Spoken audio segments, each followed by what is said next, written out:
नमस्कार, स्वागत है आप सभी का बीएस टीवी में। आपके साथ मैं हूं संयम जैन। घड़ी में बज चुके हैं शाम के 4 और यह वक्त हो चला है 4 की चौसर का। मध्य प्रदेश से जहां डर्टी टॉक पॉलिटिक्स शुरू हो गई है। मध्य प्रदेश विधानसभा चुनाव से पहले डर्टी टॉक पॉलिटिक्स शुरू हो गई है। भोपाल में एमपी कांग्रेस के प्रदेश प्रभारी जहां रणदीप सुरजेवाला ने बीजेपी की जन आशीर्वाद यात्रा में शामिल हो रहे केंद्रीय मंत्री ज्योतिरादित्य सिंधिया को लेकर विवादित बयान दे दिया है। क्या है उनका विवादित बयान और क्यों मचा है बवाल, इस पर आगे करेंगे बात। लेकिन दूसरी खास खबर भी आप देख लीजिए जो 4 की चौसर में आज अपन चर्चा करने वाले हैं, वो छत्तीसगढ़ से, जहां बीजेपी की परिवर्तन यात्रा के दूसरे चरण का पार्टी के राष्ट्रीय अध्यक्ष जेपी नड्डा ने आगाज किया है। इस दौरान उन्होंने कार्यकर्ताओं में जोश तो भरा, साथ ही कांग्रेस सरकार पर निशाना भी साधा है। तो ये दो खास खबरें, जहां एक तरफ रणदीप सुरजेवाला का वो बयान जो सीधे तौर पर ज्योतिरादित्य सिंधिया को लेकर दिया गया है, और दूसरी खास खबर जहां जेपी नड्डा छत्तीसगढ़ पहुंचे, जशपुर में परिवर्तन यात्रा में शामिल हुए और उस परिवर्तन यात्रा का शुभारंभ करने के बाद भूपेश बघेल सरकार पर जमकर बरसे हैं।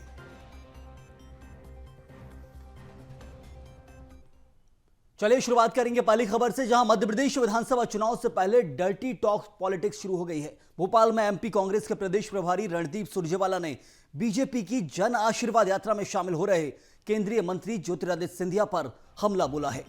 मीडिया से बात करते उन्होंने कहा कि ज्योतिरादित्य सिंधिया की सिर फुटब्बल सभी हर रोज देख रहे हैं। सिंधिया को कहा जाता है कि आप ग्वालियर चंबल में मत जाइएगा, वहां जूते बजेंगे। सुरजेवाला ने कहा कि राकेश सिंह को यात्रा का प्रभारी बनाकर 3 दिन मंच पर चढ़ने की इजाजत नहीं दी जा रही। बीडी शर्मा को बैरियर से कूदकर स्टेज तक आने की जहमत करनी पड़ रही है। इनके नेता किस तरह से अपमानित हो रहे हैं, क्या यह नहीं दर्शाता है कि भारतीय जनता पार्टी हार का मुंह सामने देखकर बौखलाई हुई है? तो एक बड़ा बयान रणदीप सुरजेवाला ने दिया है। प्रदेश अध्यक्ष से लेकर केंद्रीय मंत्री सबको एक साथ घेर दिया है।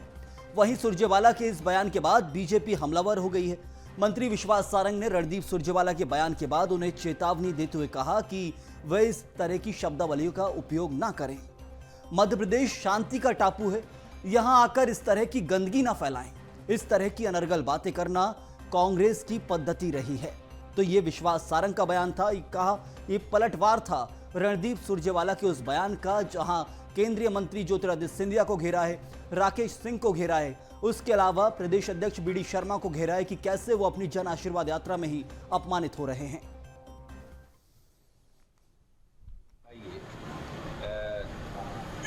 ज्योतिरादित्य उनकी सिर फुटबल हर रोज आप देख रहे हैं, रिपोर्ट कर रहे हैं, जारी है। ज्योतिरादित्य सिंधिया को तो बोलते हैं ग्वालियर चंबल में मत जाइएगा, वहाँ जूते बजेंगे। राकेश सिंह को यात्रा का प्रभारी बनाकर 3 दिन मंच पर ही चढ़ने की इजाज़त नहीं दी जा रही। बीडी शर्मा जी को अब बैरियर फांदकर स्टेज तक यात्रा में आने की जहमत करनी पड़ रही है। किस प्रकार से अपमानित हो रहे हैं इनके नेता? क्या ये नहीं दर्शाता कि भारतीय जनता पार्टी हार का मुंह सामने देखकर बौखलाई हुई है? और उसका इससे बड़ा सबूत क्या हो सकता है? ये भूल रहे हैं कि ये मध्य प्रदेश है, शांति का टापू है। कौन करेगा बदतमीजी? किसकी हिम्मत है इस तरह की बातें, अनर्गल बातें करना? ये कांग्रेस की पद्धति रही है। मध्य प्रदेश में इस तरह की राजनीति ना रही है ना रहेगी, और मैं उनको स्पष्ट चेतावनी देना चाहता हूँ, इस तरह की शब्दावली का मध्य प्रदेश में उपयोग ना करें। वही मैं बोल रहा हूँ, उन्होंने पहले कहा था कि राक्षस है जनता, कहा था मैं जनता को श्राप देता हूँ। अब इस तरह की शब्दावली का उपयोग कर रहे हैं, ये निंदनीय भी है, दुर्भाग्यपूर्ण भी है। और सुरजेवाला जी ध्यान रखें, इस तरह की लैंग्वेज, इस तरह की भाषा मध्य प्रदेश में कहीं अनुमति लायक नहीं है। तो रणदीप सुरजेवाला का आपने वार भी सुना कि आखिर कैसे उन्होंने बीजेपी को घेरा, और उसका पलटवार जो किया है विश्वास सारंग ने, वो भी आपने सुना है। चलिए विस्तार से जानकारी लेते हैं इस पूरी खबर के ऊपर। ज्यादा चर्चा करेंगे सीधे हमारे संवाददाता विवेक राणा से। विवेक, सबसे खास चीज कि एक तरह प्रदेश प्रभारी का पदभार है रणदीप सुरजेवाला के पास, लेकिन जो बातें उन्होंने कही हैं वो ध्यान देने वाली कि कैसे वहां पर ज्योतिरादित्य सिंधिया को लेकर बयान दिया कि उन्हें ग्वालियर चंबल में नहीं जाने की हिदायत दी जा रही है। बीडी शर्मा को खुद अपनी यात्रा के अंदर बैरिकेड्स लांघना पड़ रहा है, राकेश सिंह को मंच पर नहीं चढ़ने दिया जा रहा। तो ये सब बयान जो दिए गए हैं रणदीप सुरजेवाला की तरफ से, तो इनकी धरातल पर कितनी सच्चाई आप देखते हैं? बिल्कुल सही, हम चुनावी दंगल है मध्य प्रदेश में और लगातार बयानबाजी का दौर देखें तो लगातार बयानबाजी का दौर तेज होता हुआ दिखाई दे रहा है। मगर आज जिस प्रकार से कांग्रेस के मध्य प्रदेश प्रभारी रणदीप सिंह सुरजेवाला का जो बयान आया, उसके बाद से ही बीजेपी फ्रंट फुट पे आकर इस पूरे मामले को लेकर आक्रोश हो रही, लगातार इस पूरे मामले को लेकर निंदा करती हुई दिखाई दे रही। क्योंकि जिस प्रकार का रणदीप सुरजेवाला का जो बयान आया है ज्योतिरादित्य सिंधिया को लेकर, उसके बाद बीजेपी पार्टी के तमाम बड़े दिग्गज नेता इस पूरे मामले को लेकर बयान देते नजर आ रहे हैं। क्योंकि बात की जाए मध्य प्रदेश के चिकित्सा शिक्षा मंत्री विश्वास सारंग की, तो विश्वास सारंग ने पूरे मामले को लेकर कहा कि मध्य प्रदेश शांति का टापू है और इस मामले की कड़ी निंदा करते हैं। क्योंकि चुनावी समय संयम, और आप समझ सकते हैं कि किस प्रकार से बयानबाजी जो है वो अब तेज होती हुई दिखाई दे रही। क्योंकि जिस प्रकार से जन आशीर्वाद यात्रा की यदि बात करें तो मध्य प्रदेश के अलग अलग जिले और इलाकों में जन आशीर्वाद यात्रा निकल रही है और जन आशीर्वाद यात्रा में लगातार बीजेपी के तमाम बड़े जो दिग्गज नेता हैं वे लगातार यात्रा पर बने हुए हैं। मगर जिस प्रकार से रणदीप सुरजेवाला ने केंद्रीय मंत्री ज्योतिरादित्य सिंधिया को लेकर कहा कि वो ग्वालियर चंबल ना जाएं वरना जूते बजेंगे, इस मामले को लेकर अब बीजेपी कहीं ना कहीं आक्रोशित है, लगातार पूरे मामले को लेकर निंदा करती हुई दिखाई दे रही है। अब देखने वाली बात है कि चुनावी समय और चुनावी समय में मध्य प्रदेश के कांग्रेस प्रभारी का ये जो बयान वो धरातल पर कितना कारगर सिद्ध होता है, इस मामले को लेकर क्या आम जनता की क्या राय है। क्योंकि जिस प्रकार से देख रहे हैं कि जन आशीर्वाद यात्रा अलग अलग इलाकों से निकल रही, लगातार यात्रा में तमाम जो लोग हैं वो भी कहीं ना कहीं दिख रहे हैं। अब कांग्रेस की आक्रोश यात्रा की बात करें तो आक्रोश यात्रा को लेकर रोड मैप बनाया जा रहा है और इसके पहले भी मध्य प्रदेश के कांग्रेस प्रभारी का मध्य प्रदेश की जनता को राक्षस वाला भी बयान सामने आया था।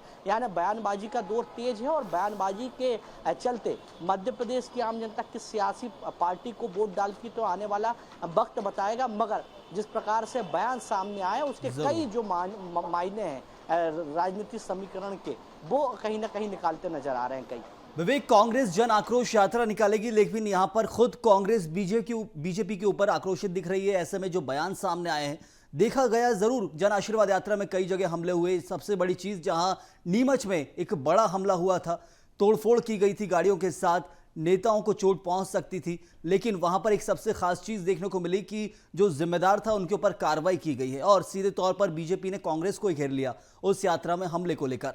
लेकिन यहां पर जो बयानबाजी सामने आ रही है कि एक तरफ बीडी शर्मा के ऊपर भी बयान दे दिया कि बैरिकेड्स लांघकर वो स्टेज पर पहुंच रहे हैं, और ज्योतिरादित्य सिंधिया को लेकर जो कहा है कि सिंधिया ग्वालियर चंबल में ना जाए नहीं तो जूते बजेंगे। तो इस बयान को देखकर लग रहा है कि आगे जाकर अब बीजेपी कहीं ना कहीं कांग्रेस को और ज्यादा घेरेगी इस बयान को लेकर, क्योंकि अभी शुरुआत है सिर्फ। हाँ बिल्कुल सही हम, क्योंकि यदि पूरे मामले की बात करें तो जिस प्रकार से बयान सामने आया है उसके बाद से ही भारतीय जनता पार्टी के तमाम बड़े दिग्गज नेताओं के जो रिएक्शन हैं वो लगातार देखने को मिल रहे हैं। साफ तौर पे बीजेपी का कहना है कि मध्य प्रदेश शांति का टापू, और जिस प्रकार से मध्य प्रदेश के कांग्रेस प्रभारी का जो बयान आया है, इस प्रकार के शब्दावली का उपयोग मध्य प्रदेश में ना करें। अब देखने वाली बात है कि बीजेपी जहाँ मध्य प्रदेश को शांति का टापू बता रही है, वहीं कांग्रेस प्रभारी लगातार ज्योतिरादित्य सिंधिया और बीजेपी पार्टी पर हमलावर होते हुए दिखाई दे रहे हैं। क्योंकि जन आशीर्वाद यात्रा की यदि बात करें सयाम, तो बीते कुछ दिन में जिस प्रकार से जन आशीर्वाद यात्रा में नीमच में जिस प्रकार की घटना है, उसी प्रकार मध्य प्रदेश के कई ऐसे जिले हैं जहां पर एक या दो जो तस्वीर है यात्रा के दौरान हमले की, वो कहीं ना कहीं सामने आई है। और जब यात्रा में हमले की बात सामने आने के बाद प्रदेश के मुखिया ने कानून व्यवस्थाओं को लेकर भी समीक्षा बैठक की थी, और अब देखने वाली बात है कि जिस प्रकार से एक बड़ा बयान मध्य प्रदेश के कांग्रेस प्रभारी का सामने आया है, वो 2023 के विधानसभा चुनाव में जनता के बीच में कितना जाता है और जनता के बीच में जाके जनता के वोट बैंक को कितना डाइवर्ट करता है, ये देखने वाली बात होगी। मगर फिलहाल पूरे मामले को लेकर अभी भी लगातार बयानबाजी तेज होती हुई दिखाई दे रही है। जी जरूर विवेक, बहुत शुक्रिया आपका इस खास जानकारी के लिए। तो सीधी तौर पर अब ये जो बयान आया है रणदीप सुरजेवाला का, इसके बाद बयानबाजी तेज होगी। बीजेपी लगातार पलटवार कर रही है, विश्वास सारों को आपने सुना ही है, लेकिन सबसे बड़ी बात कि कई जगह पर जन आशीर्वाद यात्रा निकल रही है। मुख्यमंत्री हर जिले व जिले पहुंच रहे हैं, तो कई जगह एक जगह उन्हें काले झंडे भी दिखाएगा, लेकिन कहीं ना कहीं खुशी है तो कहीं दुख भी है लोगों को, क्योंकि कार्यकाल चल रहा है। तो ऐसे में सब एक समान हो ऐसा तो मिलेगा नहीं, लेकिन सबसे बड़ी चीज कि जन आशीर्वाद यात्रा के विरोध में जहां जन आक्रोश यात्रा निकालने की बात कांग्रेस ने की है, लेकिन उस आक्रोश यात्रा में कितना आक्रोश देखने को मिलेगा वो एक अलग सवाल रहेगा और उस वक्त का इंतजार करेंगे। लेकिन सबसे बड़ी चीज है कि यहां पर बयानबाजी के जरिए कांग्रेस खुद ही बीजेपी के ऊपर अपना आक्रोश व्यक्त कर रही है।